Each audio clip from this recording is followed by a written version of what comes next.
தேர்தல் ஆணையம் தேர்தல் ஆணையம். உனக்கு என்ன தம்பி பிரச்சனை? உனக்கு என்ன பிரச்சனை? உனக்கு என்ன தேர்தல் ஆணையம்? ஏய், அரசு சொல்றத தேர்தல் ஆணையம் கேட்கணுமா? தேர்தல் ஆணையம்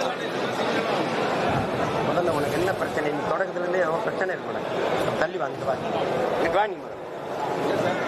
தேர்தல் ஆணையம் அரசு, ஏய் தேர்தல் ஆணையம் அரசு நடத்துதா? அரசு தேர்தல் ஆணையத்தை நடத்துதா? காமெடி பண்ணிட்டு அலையாதைய.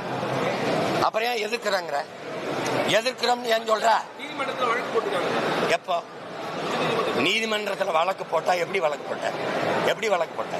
இதை எதிர்க்கிறேன்னு போட்டியா? உன்னை இன்னைக்கு இல்ல, ரொம்ப நாளா பாக்குறேன். உனக்கு ஏதோ பைத்தியம் ஆயிட்டாங்க நினைக்கிறேன். கேள்வியா கேள்வி. நீ மரியாதை கேள்வி அல்றா முதல்ல. டேய், நீ முதல்ல கேள்வி கத்துக்கிட்ட போடா. ஒரு பத்திரிக்கை, ஏய் ஒரு மைக்க தூக்கிட்டு கேமரா எடுத்து வந்தா பெரிய வெங்காயம் மாடா நீ. முகரை போடாங்க.